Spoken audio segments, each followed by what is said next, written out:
নমস্কার, জানিয়ে দেব পশ্চিমবঙ্গ এবং দেশ ও বিদেশের বাছাই করা 30টি গুরুত্বপূর্ণ সংবাদ। প্রথমেই থাকছে সংবাদ শিরোনাম। অনন্ত মহারাজের বিরুদ্ধে স্বতঃপ্রণোদিত পদক্ষেপের আর্জি ফিরিয়ে সুপ্রিম কোর্ট বলল, চাইলে মামলা করুন। শ্রমিকের উপর হামলা 2020 সালের ঘটনায় অভিষেকের নামে অভিযোগ দায়ের, মাটি কাটার মামলায় তদন্তের নির্দেশ কোর্টের। আরজিকর মামলায় গ্রেপ্তার নির্মল ঘোষ, নতুন এফআইআর দায়ের হতেই উড়িষ্যায় গা ঢাকা দেন প্রাক্তন তৃণমূল বিধায়ক। বাকের মুখে পরপর গাড়িতে ধাক্কা ট্যাঙ্কারের, খড়গপুরের দুর্ঘটনায় মৃত্যু মহিলার, আশঙ্কাজনক আরও কয়েকজন। বঙ্গোপসাগরে গভীর নিম্নচাপের জের, কলকাতা সহ দক্ষিণবঙ্গে ভারী বৃষ্টি, লাল সতর্কতা 2 জেলায়, দুর্যোগ চলবে উত্তরেও। আবাস প্লাসের সমীক্ষা 15 আগস্ট শেষ, যোগ্যদের দ্রুত তথ্য পাঠানোর আবেদন পঞ্চায়েত মন্ত্রী দিলীপ ঘোষের। কাটমানি নিন, নিয়ম মেনে কাজ করুন, ডোমকলের পঞ্চায়েত প্রধানকে পরামর্শ বিডিওর, অডিও ঘিরে শোরগোল।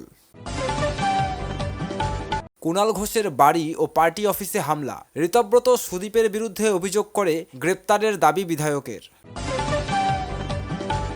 মমতার দেওয়া বঙ্গবিভূষণ কেড়ে নিলেন শুভেন্দু, নেতাজি সম্পর্কে কুমন্তব্যের পর ব্যবস্থা অনন্ত মহারাজের বিরুদ্ধে। কে চটিচাটা আর কে বুট চাটা, ভরা এজলাসে কল্যাণের সঙ্গে তীব্র বাদানুবাদ রাজ্যের এজির, সামাল দিলেন প্রধান বিচারপতি। নেতাজিকে নিয়ে কুরুচিকর মন্তব্য, শুভেন্দুর নির্দেশের পর সমাজ মাধ্যমে নজর পুলিশের, ইসলামপুরে ধৃত যুবক।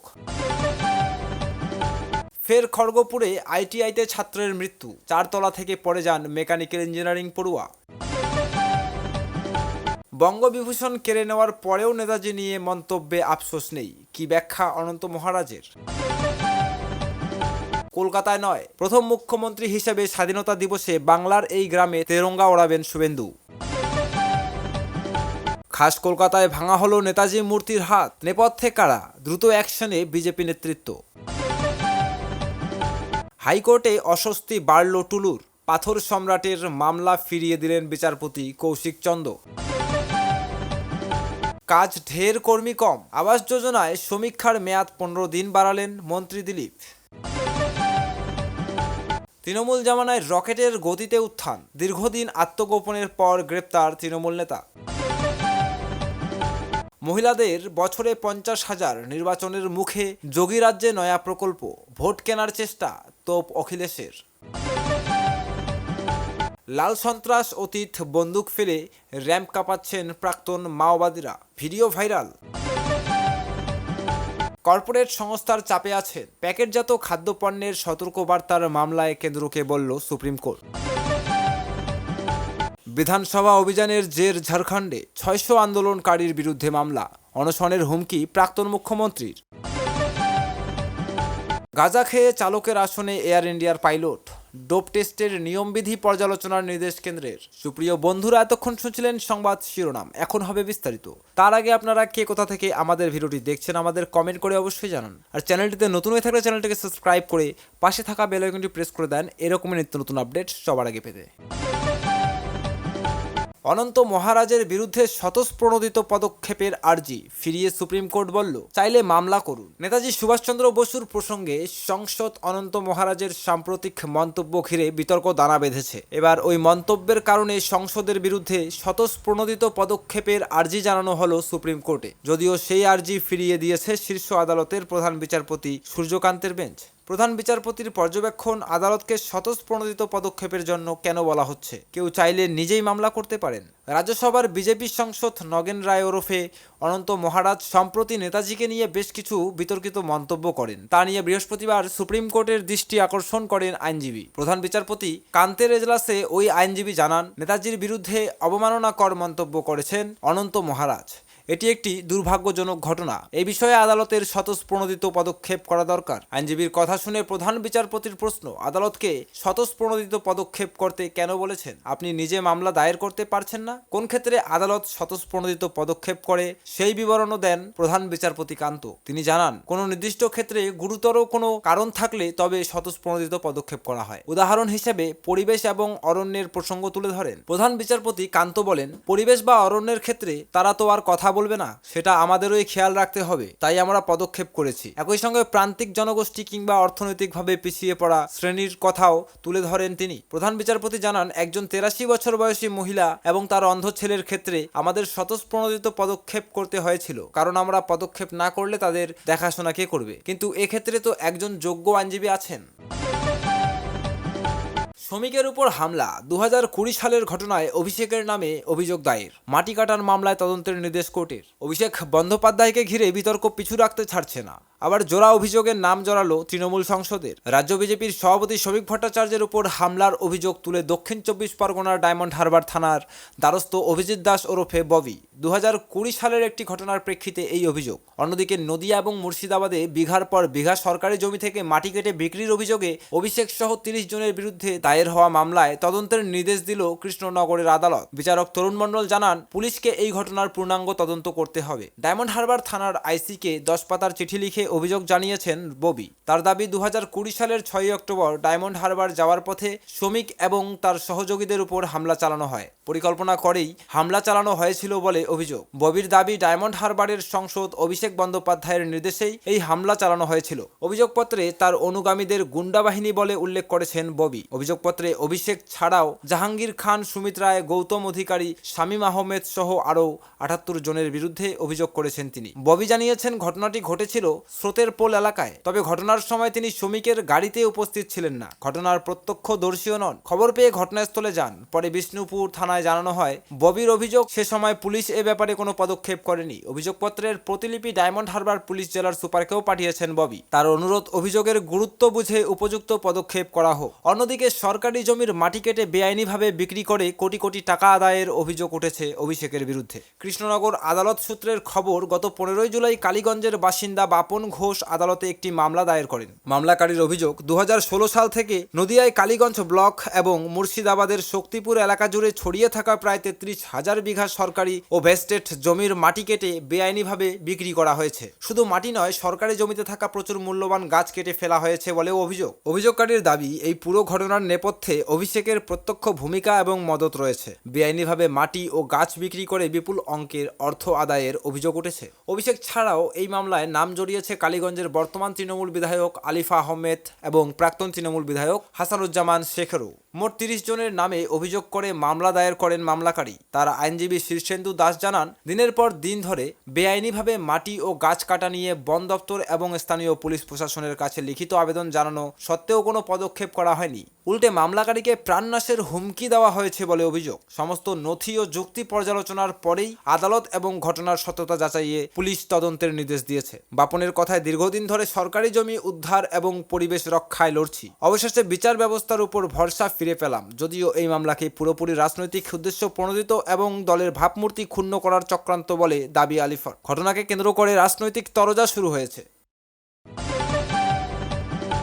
আরজিকর মামলায় গ্রেপ্তার নির্মল ঘোষ। নতুন এফআইআর দায়ের হতেই উড়িষ্যায় গা ঢাকা দেন প্রাক্তন তৃণমূল বিধায়ক। উড়িষ্যা থেকে গ্রেপ্তার করা হলো পানিহাটির প্রাক্তন তৃণমূল বিধায়ক নির্মল ঘোষকে। আরজিকর হাসপাতালে ধর্ষণ এবং খুনের ঘটনায় জোর করে নির্যাতিতার দেহ সৎকার করার অভিযোগ ওঠে নির্মল ঘোষ সহ 3 জনের বিরুদ্ধে। সোমবার উত্তর 24 পরগনার খড়দহ থানায় এফআইআর দায়ের করেন আরজিকরের নিহত চিকিৎসক ছাত্রীর বাবা। সেই এফআইআর এর ভিত্তিতেই নির্মলকে গ্রেপ্তার করা হয়েছে বলে পুলিশ সূত্রের খবর। পুলিশ সূত্রে জানানো হয়েছে, নতুন করে এফআইআর দায়েরের পরেই পড়োশি রাজ্যে উড়িষ্যায় গা ঢাকা দিয়েছিলেন নির্মল। পুলিশের নজর এড়াতে নতুন ফোন এবং সিম কার্ড ব্যবহার করেছিলেন। নতুন ফোন থেকেই ঘনিষ্ঠ কয়েকজনের সঙ্গে যোগাযোগ রাখছিলেন তিনি। পুরনো ফোনটি সুইচ অফ করে রেখে দেওয়া হয়েছিল। গত মঙ্গলবার মোবাইলের টাওয়ার লোকেশন ধরে নির্মলের গতিবিধি সম্পর্কে অবহিত হয় পুলিশ। সেই মতো বৃহস্পতিবার সকাল 9টা নাগাদ পুরী লাগোয়া একটি হোটেলে হানা দেন তদন্তকারীরা। হোটেল থেকে পাকড়াও করা হয় নির্মলকে। প্রাথমিকভাবে জানা গিয়েছে, বৃহস্পতিবার নির্মলকে উড়িষ্যার একটি আদালতে হাজির করানো হবে। তারপর রাতের মধ্যেই ট্রানজিট রিমান্ডে তাকে নিয়ে আসা হবে কলকাতায়। শুক্রবার তাকে ব্যারাকপুর আদালতে হাজির করতে পারে পুলিশ।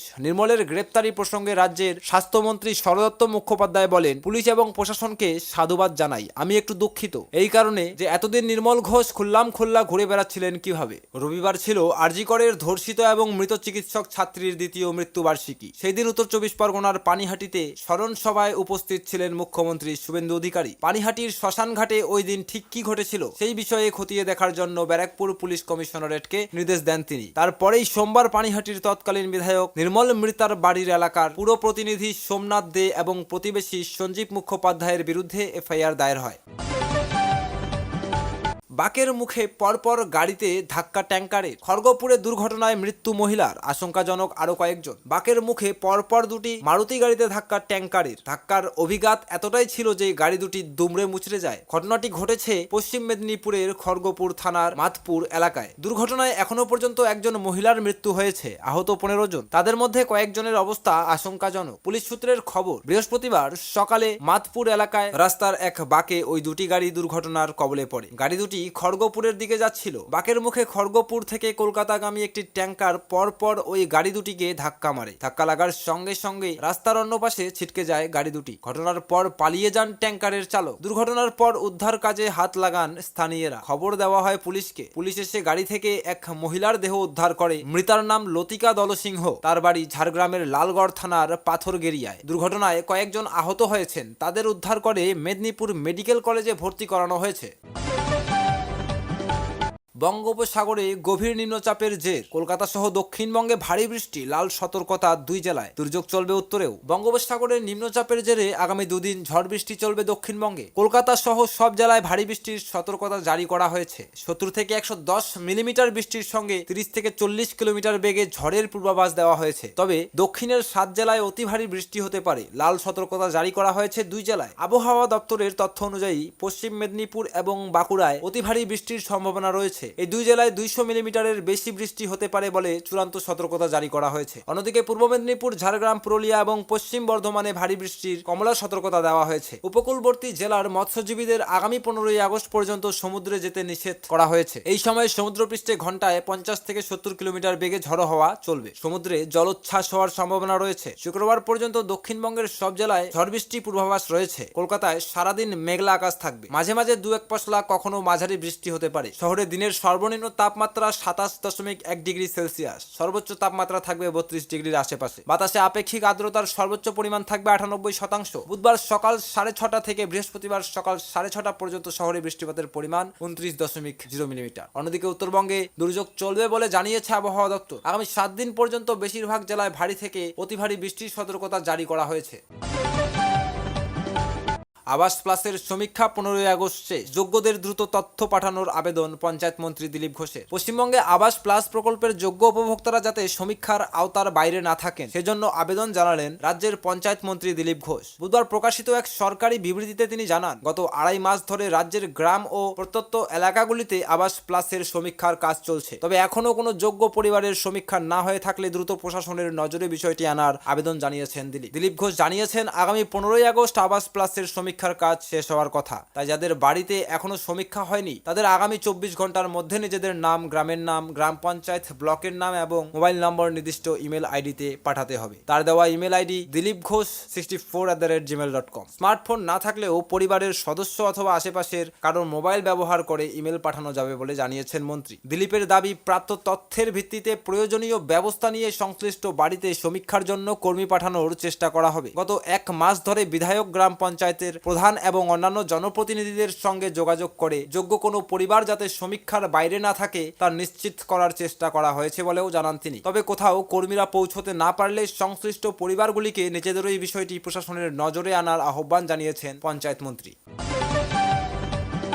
কাটমানি নিন, নিয়ম মেনে কাজ করুন। দমকলের পঞ্চায়েত প্রধানকে পরামর্শ ভিডিও, অডিও ঘিরে শোরগোল। নিয়ম মেনে কাজ করুন, প্রয়োজনে কাটমানি নিন। নিয়ম মেনে কাজ করলে কেউ কিছু ধরতে পারবে না। অভিযোগ, মুর্শিদাবাদের ডোমকলের এক পঞ্চায়েত প্রধানকে এভাবে টাকা কামানোর পরামর্শ দিয়েছেন ভিডিও। সমাজ মাধ্যমে ভাইরাল হওয়া অডিও, যদিও তার সততা যাচাই করেনি আনন্দবাজার.com। ঘিরে শোরগোল পড়েছে রাজনৈতিক মহলে। সমাজ মাধ্যমে ভাইরাল হওয়া অডিওটি একটি ফোন কলের রেকর্ড। দাবি, ওই অডিওয় যাদের কণ্ঠস্বর শোনা যাচ্ছে তারা হলেন ডোমকল ব্লকের গড়াইমারি গ্রাম পঞ্চায়েতের প্রধান হাসানুজ্জামান মণ্ডলের এবং ভিডিও শঙ্খদীপ দাস। এই অডিওয়ে একজনকে বলতে শোনা যায়, টাকা লেনদেন না করেই তো ভুল করেছেন আপনি, টাকা কামান, কাজ করে টাকা কামান। ওই একই ব্যক্তিকে নানা উদাহরণও দিতে শোনা যায়। সিপিএম জামানার কথাও বলেন তিনি। তার কথায় অহেতুক নিজেদের জাহির না করে নিয়ম মেনে কাজ করা উচিত। অডিওয়ে অন্য কণ্ঠটিকে বলতে শোনা যায় তার সঙ্গে টাকা লেনদেনের কোনো সম্পর্ক নেই, তিনি নিয়ম মেনেই কাজ করছেন। জবাবে অপর ব্যক্তি বলেন, পঞ্চায়েত প্রধানেরা কত ভাতা পান, টাকা রোজগার করতে গেলে কাজ নামাতে হবে। ওই ব্যক্তির পরামর্শ, প্রয়োজনে ঠিকাদারকে ডেকে নিজের পাওনা বুঝে নিয়ে ওয়ার্ক অর্ডার দিন।